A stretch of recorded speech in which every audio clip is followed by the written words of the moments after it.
bienvenue. On est dans l'épisode 2 de Mute avec Dodler. Yo.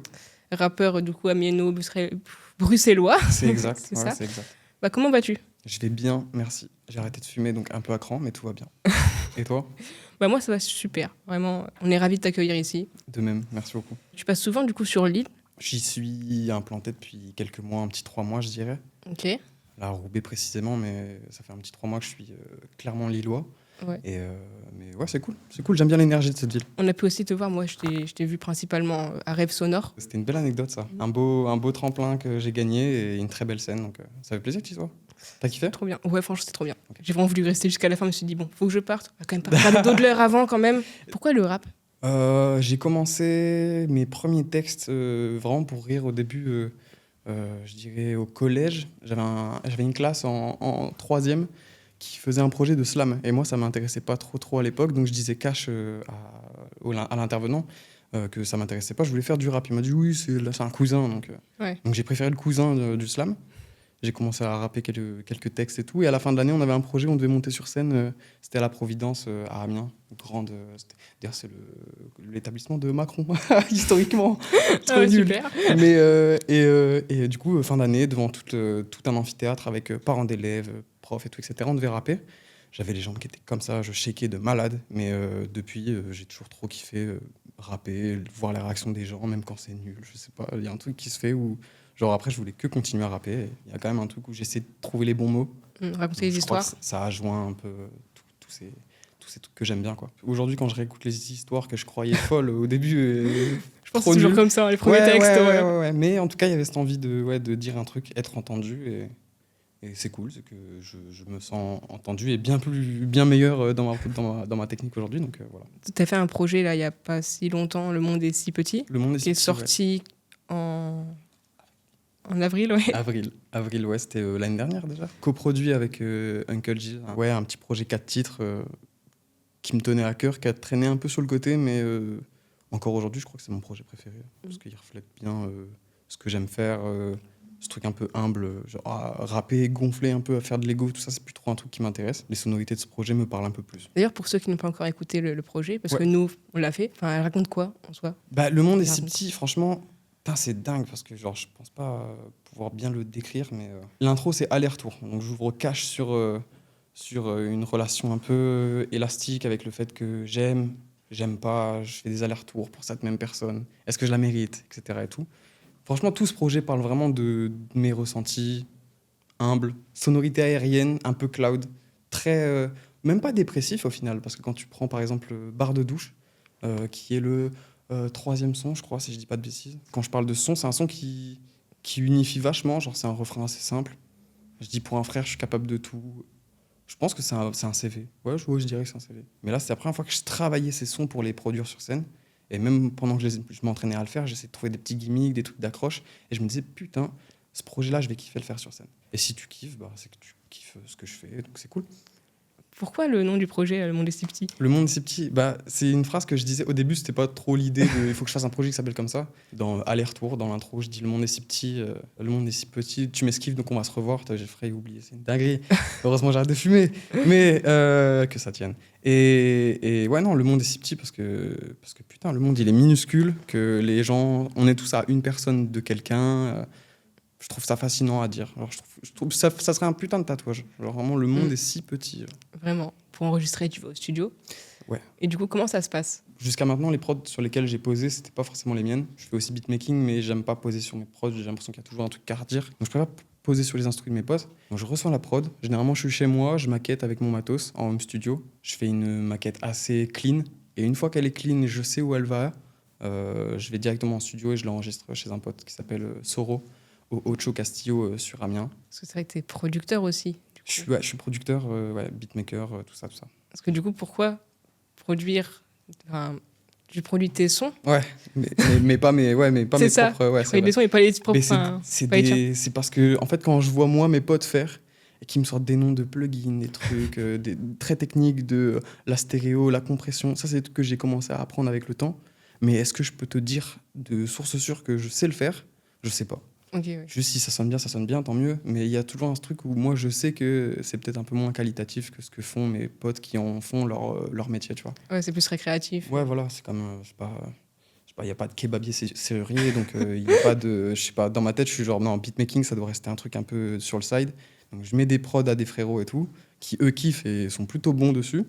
Mais je pense que comme ils écoutent juste mon truc et ne voient pas la template avec tous les trucs que je mets dessus, ils doivent se dire, ah, la prod, elle est quali et tout.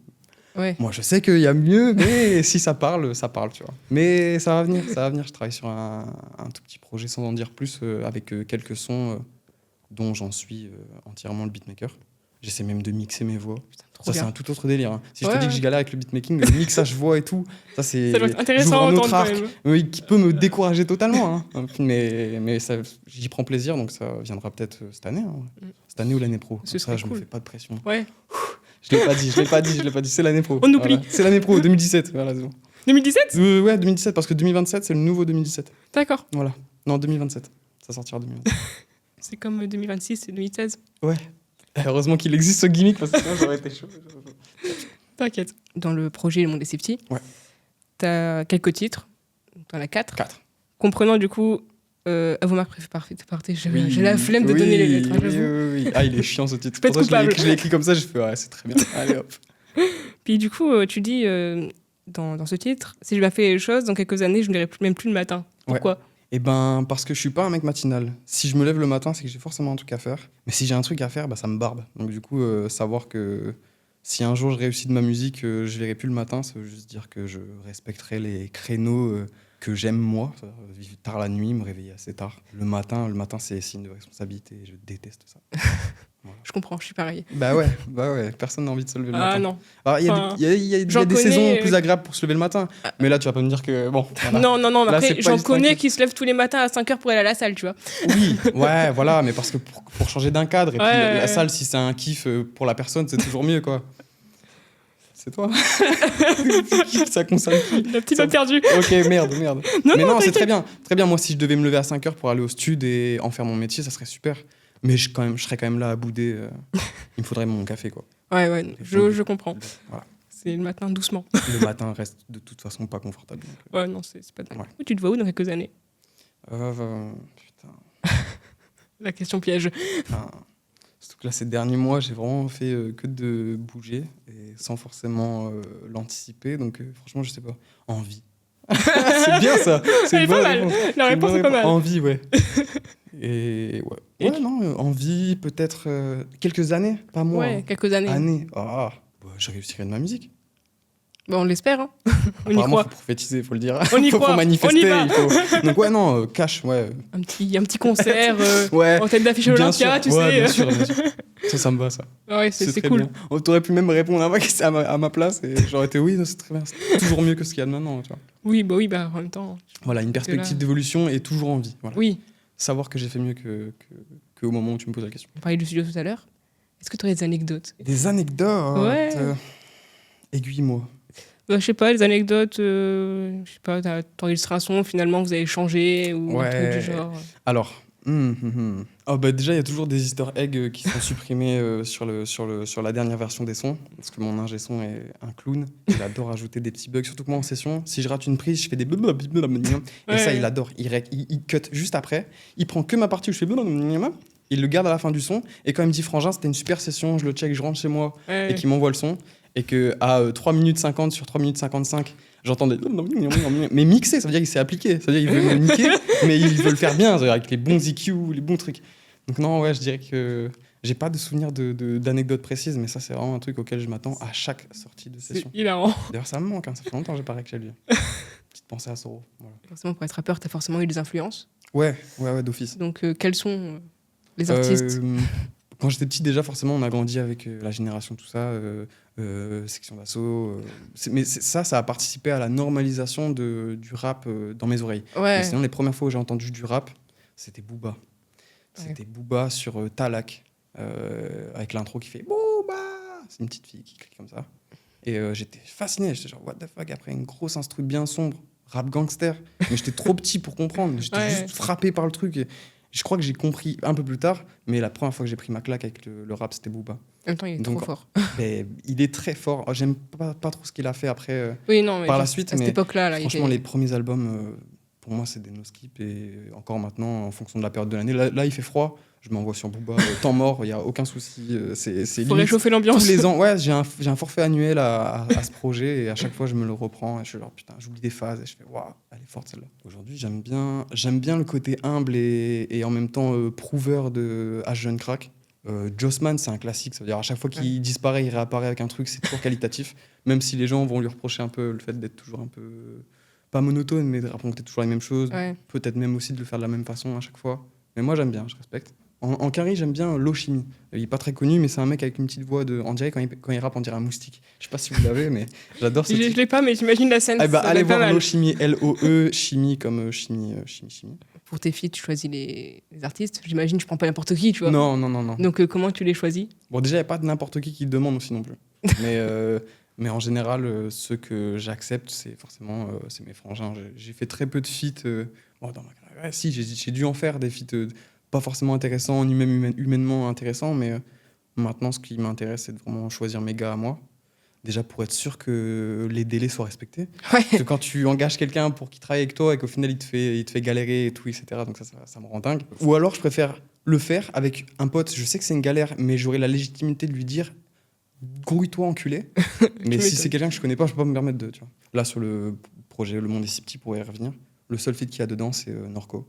Et Norco c'était mon ancien coloc, un frangin que j'ai depuis le lycée. Donc faire du son avec lui c'est trop facile. On se capte dans la même. Enfin, je me lève, je mets une prod, ou alors je suis en train de moi-même faire une prod. Et puis il kiffe, et puis voilà, on y va. C'est ça. En général, Au final, ça passe après, mieux que quand tu vois bah deux ouais. artistes qui se connaissent pas qui filent d'un seul coup. Ouais, parce que tu peux feat quelqu'un que t'aimes bien musicalement, mais je veux dire, après tu passes un moment avec cette personne si tu veux jouer le morceau sur scène, si tu veux clipper, etc. Si tu commences à souffler parce qu'une fois le son fini, tu dois le promouvoir et tout, parce que t'es pas forcément fan de la relation, j'en ai aucune idée, c'est pas un truc qui me chauffe. Donc je préfère le faire avec le cœur et. Ouais, donc l'humain. forcément ouais, exactement. L'humain Je avant tout. privilégie l'humain, ouais, de fou. Imaginons que t'as le droit à un feat avec n'importe quel artiste. Tu prendrais qui? Putain. Mon frère. Mon frère. C'est pas un artiste, mais ça fait tellement longtemps que j'ai envie de le voir rapper. J'ai un frère jumeau à moi qui est backer sur la plupart de mes scènes. Il était pas là d'ailleurs pour le Ré Sonore, c'est ma plus grosse déception.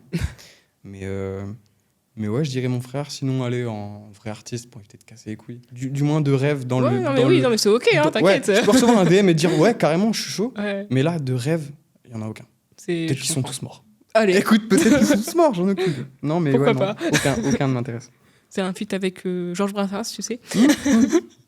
Et ben, tu sais quoi, ça peut être sympa. Justement, quand tu me poses la question, je me dis, est-ce que je prends un truc, genre c'est un tapin, un rappeur, ou est-ce que je prends un truc qui m'emmène vers un autre style? Il y avait un rappeur qui disait avoir envie de feat avec Pink Pantrest, un truc qui m'emmène sur un autre style, pour avoir la légitimité de poser sur ça, genre un truc à ma piano ou quoi. Alors que c'est pas du tout mon style. Comme ça, je sais que je peux me faire kiffer sur un son, et après je reviens à ma DA, à mes musiques et tout. Ça, c'est drôle. Les petits extras. Ouais, ça, c'est drôle. Par exemple, bah, tu sais quoi, un Damon, la DA d'un Damon, peut m'intéresser à du coup rapper, chanter sur des instrus que j'aurais pas forcément utilisé de base pour moi solo. Tu vois. Donc ça peut être une bonne idée.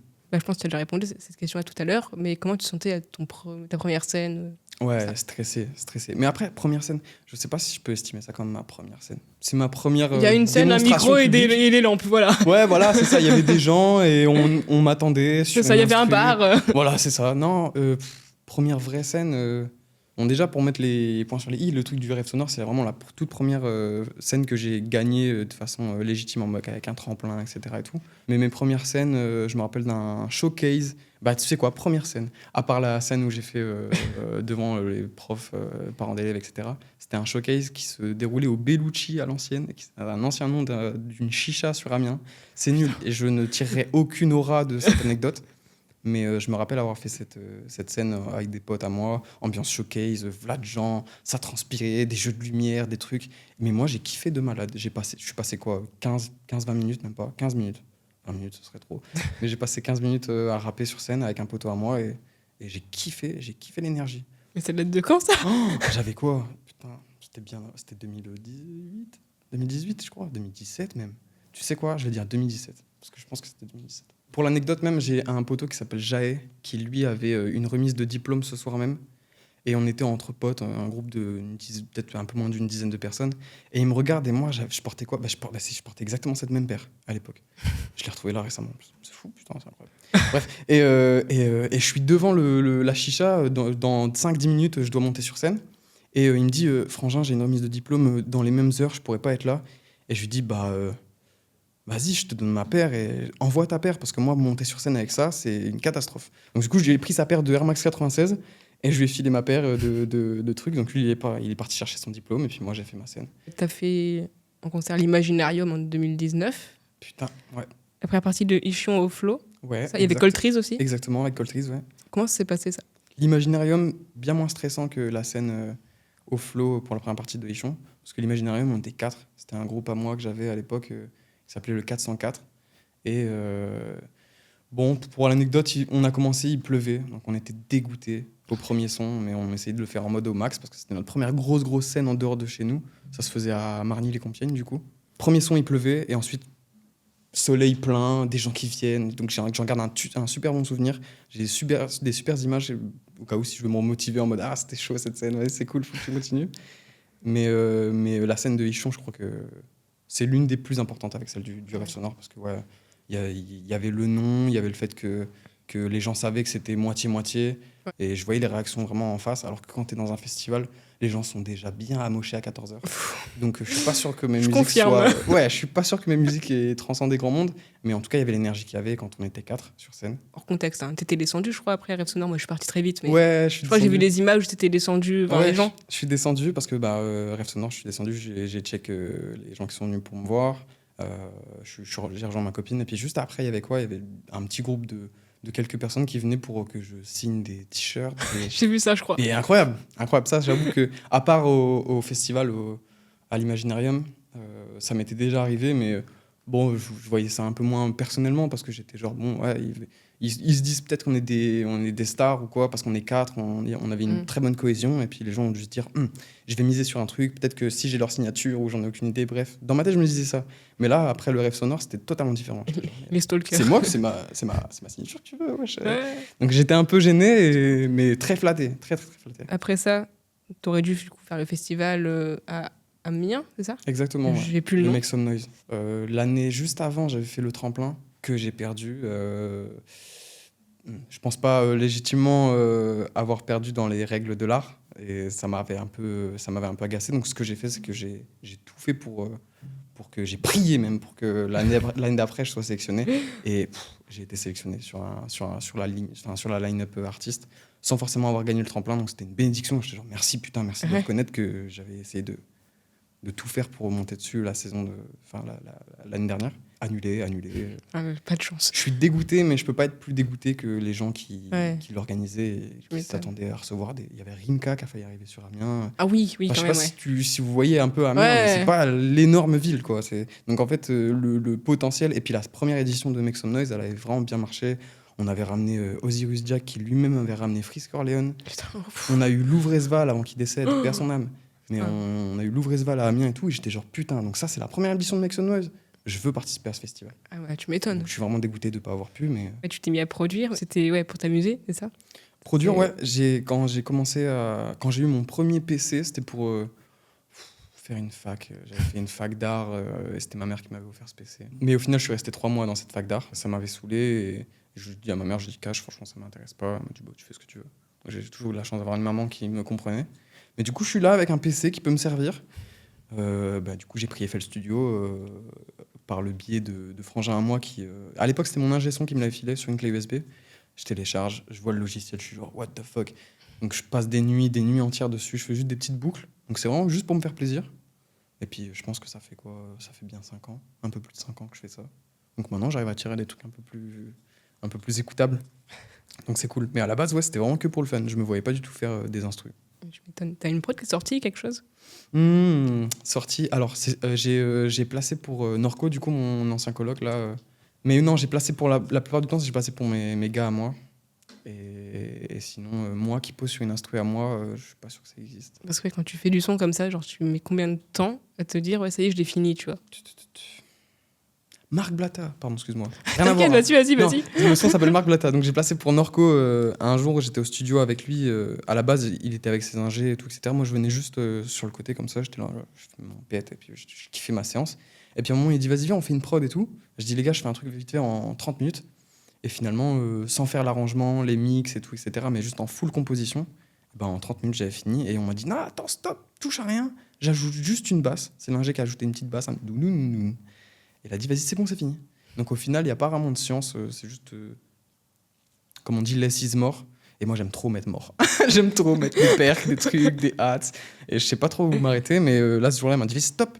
Donc je sais que maintenant, en 30 minutes, je pense pouvoir faire une prod assez potable. Ton EP, enfin un EP, comme tu en as sorti pas mal, hein, pas que Le Monde des Sceptiques, tu mets combien de temps en général pour les faire? Mes sons, à part pour Le Monde des Sceptiques, parce que j'ai dit qu'il a un peu traîné sur le côté, mais beaucoup moins que la plupart. Genre, j'avais fait un projet qui s'appelait Intention.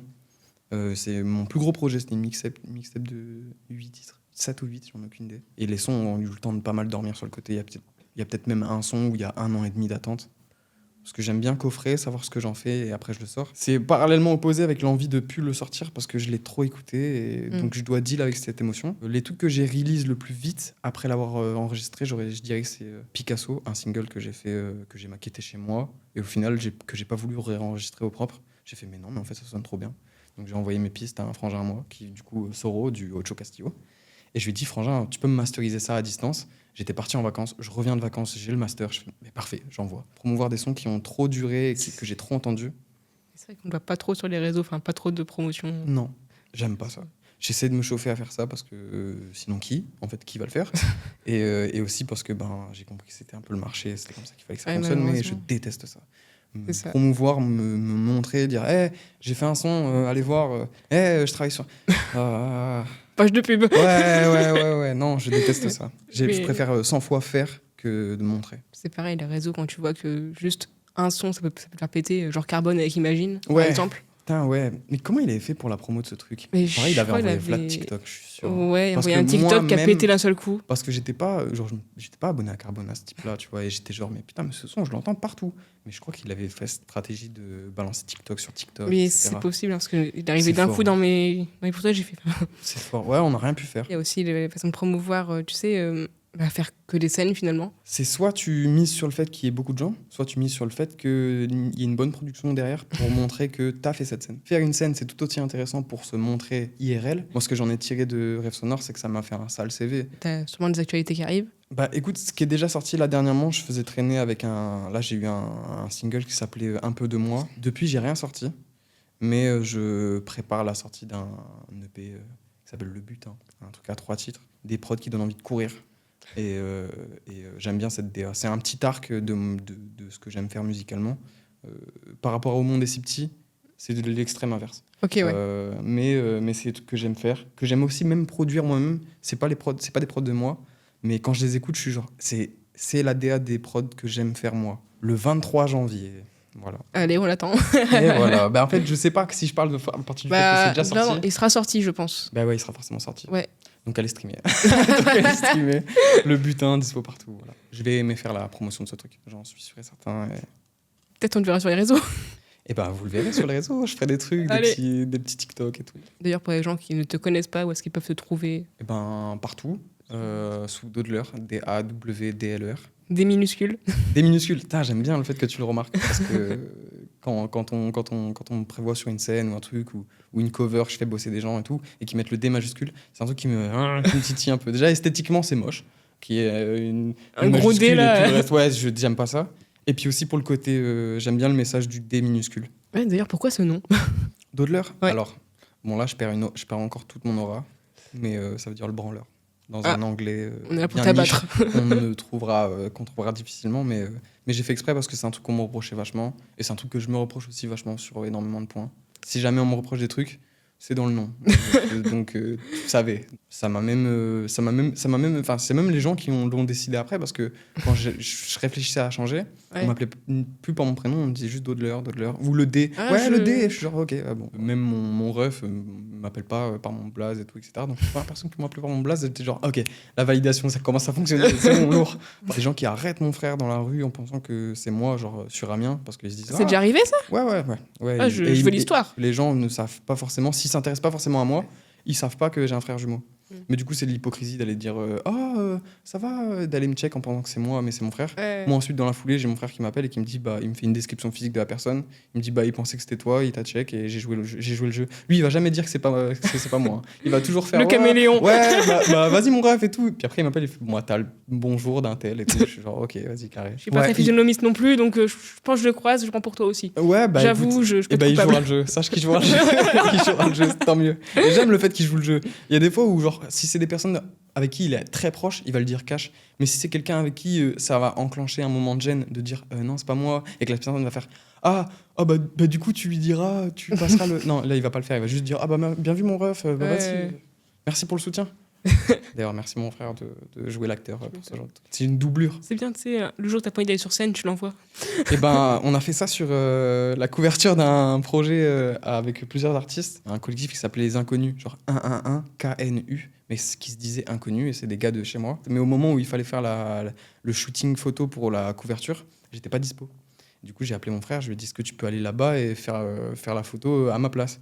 Au final, le truc est sorti et quasi personne n'a cramé que c'était pas moi. Donc en fait, ce que tu viens de dire fonctionne. Bon, le jour où vous croisez Dodler sur la ouais. c'est peut-être pas lui. Ouais. Mais la personne vous dira que c'est lui. Donc au final, vous aurez vu Dodler. Ouais, c'est ça. Il y a une légende qui se crée autour de ça. Ah non, c'est lourd. Écoute, on arrive sur la fin. Ok. Est-ce que tu aurais des choses à dire? Déjà, merci. Franchement, ça fait grave plaisir, même de parler de ma musique. Surtout que là, comme je te dis, entre le moment la période du rêve sonore et là maintenant, j'ai rien sorti. Je faisais que de travailler un peu dans mon coin, etc. Donc savoir qu'on m'a contacté pour parler du projet qui sort le 23 là. Parce qu'en fait, ça voudrait dire que j'aurais dû aller démarcher pour parler de mon projet, aller en radio, etc. Un truc qu'il va falloir que je fasse. Mais savoir que vous avez pré-shot le coup avant, ça me soulage. Donc savoir qu'il y aura déjà du contenu pour appuyer le fait que le projet est dispo partout. Donc ça avec plaisir. Et franchement, merci beaucoup. Merci à toi d'être venu encore une fois. C'était un super moment. J'ai adoré. Partagé. Mais ouais, du coup, dodler.fr sur Insta, Dodler partout, sinon Spotify, SoundCloud aussi. Il y a des petites exclus dessus. Parce que je suis un mec de SoundCloud, ça fait un peu plus de 10 ans que je suis dessus. Ça, j'en ai pas parlé. J'aime le concept de la musique gratuite. Mais merci de nous avoir écoutés. On se retrouve le mois prochain pour le prochain épisode. Je dispo sur toutes les plateformes. Et en attendant, moi je me mute. Ciao. Voilà. Ciao. Je connais mon terrain, switch. Quand je tire dans le haut, sweet. Veux me tirer dans le haut, bitch veut m'attirer dans le haut. J'ai quelques gars de ma team dans le haut. Le reste est dispersé, mais je préfère que ça reste 10 personnes. J'écoute pas tes rappeurs qui dispersent et j'en ai un doute. Ils font des persils, moi c'est un trou. Je leur mets une percée, j'ai plus d'un tour. Dans mon sac, sans qu'on me sac, avec le butin je cours. Je fous le souk, même si j'ai plus qu'un genou. J'ai toujours un putain de genou.